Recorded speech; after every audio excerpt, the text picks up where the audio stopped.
నమస్తే, welcome to Suman TV. నేను మీ విష్ణు. ప్రస్తుతంతో పాటు ప్రముఖ స్టాక్ మార్కెట్ అనలిస్ట్ సుందరరామరెడ్డి గారు ఉన్నారు. వారితో మాట్లాడదాం. సార్ నమస్తే సార్. నమస్తే సార్. సుందరరామరెడ్డి గారు, ఈ రక్షణ రంగానికి సంబంధించి భారత ప్రభుత్వం పెద్దపీట వేస్తోంది. అండ్ భవిష్యత్ అవసరాలను దృష్టిలో ఉంచుకొని భారత ప్రభుత్వం రక్షణ రంగానికి పెద్ద ఎత్తున నిధులు కూడా సమకూర్చుతోంది. మరి ఈ నేపథ్యంలో రాబోయే రోజుల్లో ఈ డిఫెన్స్ సెక్టార్కి సంబంధించిన స్టాక్స్లో ఎటువంటి మూమెంట్ ఉండే అవకాశం ఉందంటారు? డెఫినెట్గా అండి. ఈ ఉక్రెయిన్ రష్యా వార్ జరిగిన తర్వాత ఈ స్పేర్ పార్ట్స్ రావడంతో చాలా డిలే అవుతుంది. సో ప్రతి గవర్నమెంట్కి కూడా అర్థమవుతుంది సెల్ఫ్ డెఫిషియన్సీ డిఫెన్స్లో ఉండటం అనేది ఎంత ఇంపార్టెంట్ అనేది. ఇక ముందు రోజుల్లో ఇండియన్ గవర్నమెంట్ ఏదన్నా అవుట్సోర్స్ చేసినా సరే కంపల్సరీగా మ్యానుఫ్యాక్చరింగ్ ఇండియాలో చేయాలి అనే రీజన్ తోటి మాత్రమే వాళ్ళు అవుట్సోర్స్ చేస్తారు వర్క్ని. మేక్ ఇన్ ఇండియా, డెఫినెట్గా make in India. Defence work కంప్లీట్గా మేక్ ఇన్ ఇండియా అయితేనే అలౌ చేస్తారు. అంటే కొంచెంగా మొత్తం ప్రైవేటైజ్ చేస్తున్నారు కదా ఇండియాలో కూడా అండి. అండ్ యాక్చువల్గా లాస్ట్ 1 year స్టాక్ మార్కెట్ చాలా వాలటిలిటీ అవుతున్నా సరే ఎంటైర్ డిఫెన్స్ ప్యాక్ నీకు 40% రిటర్న్స్ ఇచ్చింది. జస్ట్ ఇమాజిన్, లాస్ట్ 1 yearలో ఆల్మోస్ట్ స్టాక్ మార్కెట్ 1 year లోలో ఉన్నప్పుడు ఒక డిఫెన్స్ ప్యాక్ ఒక్కటే నీకు 40% అప్ ట్రెండ్లో ఉంది అంటే చూడండి. బీడీఎల్ కావచ్చు, హెచ్ఎల్ కావచ్చు, లిటరల్లీ ఆల్ టైమ్ హై దగ్గర నుంచి 20-30% డిస్కౌంట్లో ఉన్నాయండి. అంటే మిగతా స్టాక్స్తో పోల్చుకుంటే ద బెస్ట్ ప్యాక్ అనమాట. కాకపోతే ఇక్కడ ఈటీఎఫ్ లాగా ఏం దొరకలేదండి. మనం స్టాక్స్ విడిగా తీసుకోవాలి. ఈటీఎఫ్ లాగా లేదు. ఎవరైనా కనుక మ్యూచువల్ ఫండ్స్ కంపెనీ కనుక డెఫినెట్గా ఈటీఎఫ్ లాగా వీటిని లాంచ్ చేస్తే మంచి డిమాండ్ వస్తుంది. ఎందుకంటే నెక్స్ట్ 5 yearsలో డిఫెన్స్ బడ్జెట్ అప్పటికప్పుడు పెరగడమే తప్ప తగ్గడాలు ఉండవండి. ముందు రోజుల్లో ఇంకా పోవడమే.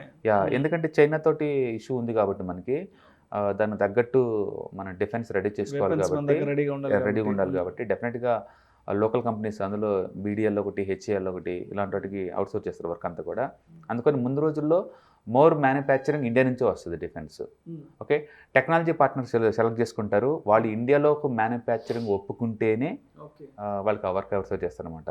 అందుకని ఈవెన్ అమెరికా వాళ్ళు మన వద్దు అని చెప్తున్నా సరే మన రష్యా నుంచి ఎందుకు టైప్ అయ్యామంటే అక్కడ నుంచి spare parts plus maintenance work 2 contracts కూడా ఉన్నాయి కాబట్టి దాంతోపాటు.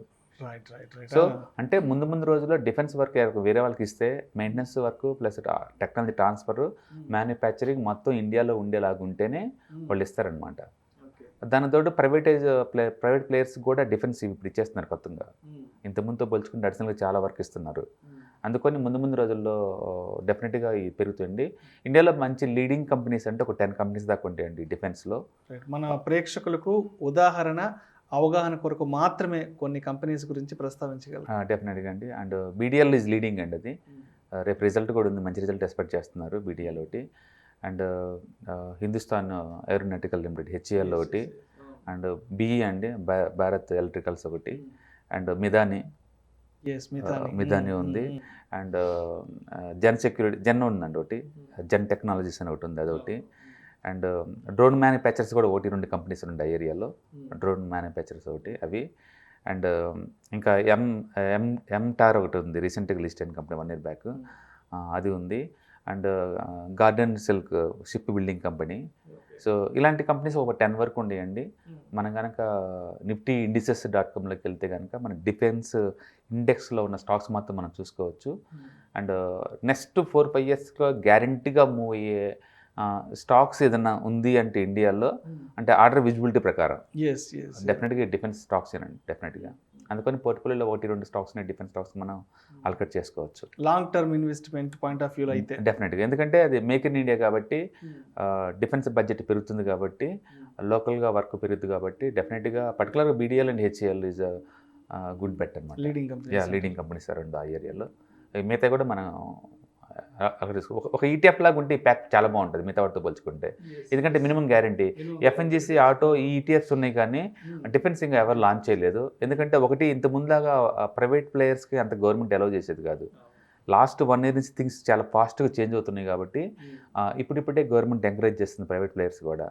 ఇండియాలో ఫస్ట్ టైము 18,000 crores వరకు డిఫెన్స్ ప్రైవేట్ ప్లేయర్స్ అవుట్సోర్స్ చేశారు. ఫస్ట్ టైము ఎక్స్పోర్ట్ చేశారు. అంటే పర్టికులర్గా మలేషియాకి మన 10,000 crores డీల్ కుదిరింది ఇండియా వాళ్ళకి. ఓకే, అంటే ఎక్స్పోర్ట్స్ కూడా ఇండియా నుంచి డిఫెన్స్ ప్రొడక్ట్స్ అవుతున్నాయి కాబట్టి అండ్ ముందు రోజులు డెఫినెట్గా అది పెద్ద సెక్టార్గా అవుతుంది. Thank you sir. Thank you so much Sundaranarayana గారు. ఈ డిఫెన్స్ స్టాక్స్ గురించి, అదేవిధంగా భవిష్యత్తులో ఎటువంటి మూమెంట్ ఉంది, అవకాశం ఉంది అనే అంశం గురించి ప్రేక్షకులకు చాలా చక్కగా వివరించారు. Thank you so much sir.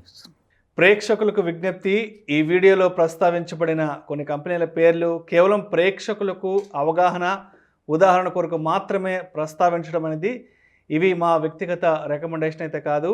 Stock మార్కెట్లో పెట్టుబడులన్నీ కూడా నష్టాలకు లోబడి ఉంటాయి. కాబట్టి పెట్టుబడి పెట్టే ముందు మీ అడ్వైజర్ని సంప్రదించి మాత్రమే తుది నిర్ణయం తీసుకోగలరని మా మనవి.